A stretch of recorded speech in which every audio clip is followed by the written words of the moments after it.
Dayanand Allapur. He's a global head of human resources, Cognizant Digital Operations. As you see from the video, he's on the edge of his home garden. So I hope he doesn't get distracted with his plants in the background. Daya will speak for 5 minutes, again, broadly covering the same topic, but I have requested him to focus a little bit more on managing employee productivity with a focus on social and emotional issues. Over to you, Daya, for your 5 minutes. Okay.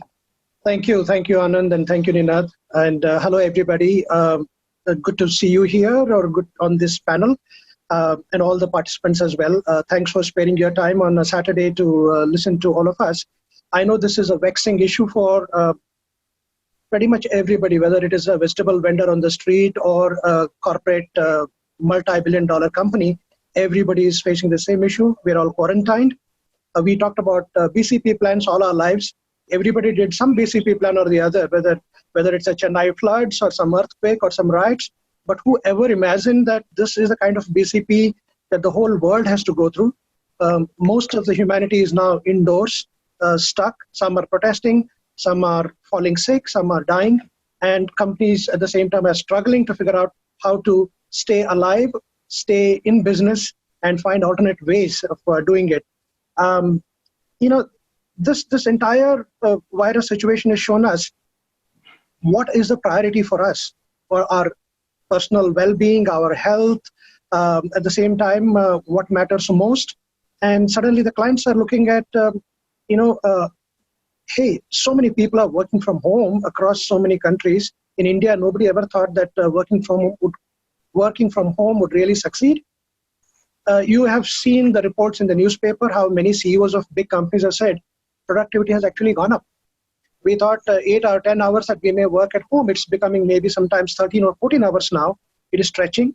People are on calls for endless hours, continuous videos, telephones, and fatigue. This all in a very constrained environment while being at home.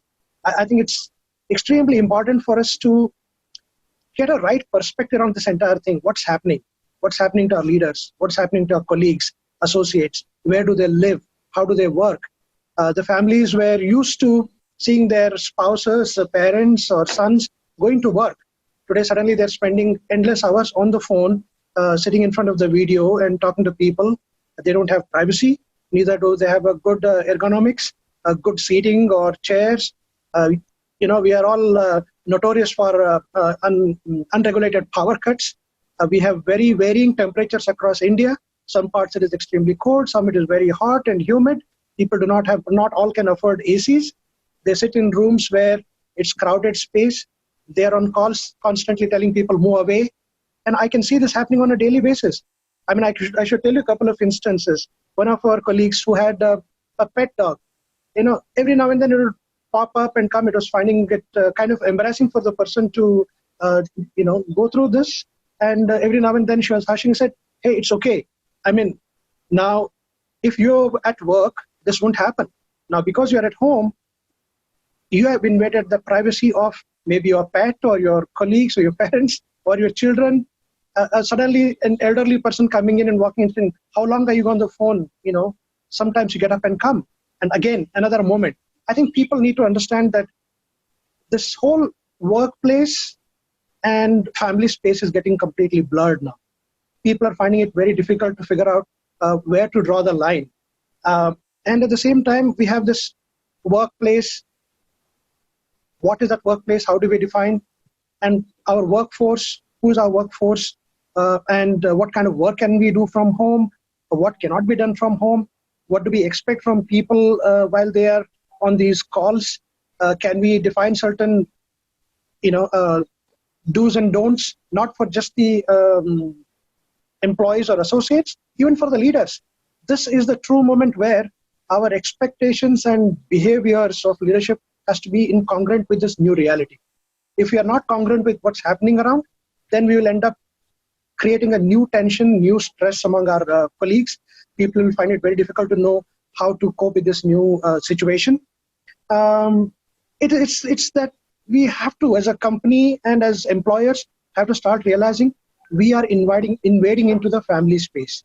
Now, how do we enable and how do we ensure that family members recognize this new reality as well? Do they realize what this means, what that workplace is? Where people are sitting at home on speaker phones or videos, and what's our tone when we are conversing with people? Are we respectful? Are we mindful? Are we listening to them carefully? Are we appreciating the difficulties and challenges that they're having? If we do not, we are creating a kind of a situation where people will find it difficult to cope with this new reality. There are also a few things that we need to look at,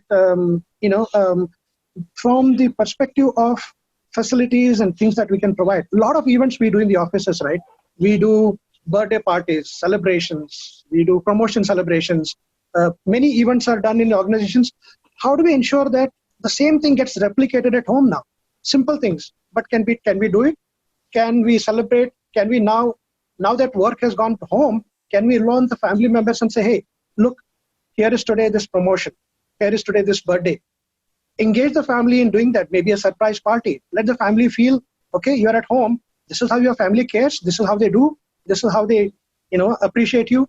Recognize them, reward them, maybe send a bunch of flowers home, maybe send a cake for some important events. I think that blurred space of family versus work, how we can make it almost seamless without intruding on privacy, but at the same time repeating some of the best practices we did at work. I think that will be very important. Maybe involving families, doing these yoga sessions, health sessions, meditation. We may think, people are at home now, they may not need a healthcare facility. Who knows, if there are two working couples sitting with no other help or no other extended family support, how can they take care of two children? Now, we don't know how long the schools will be open. 6 months?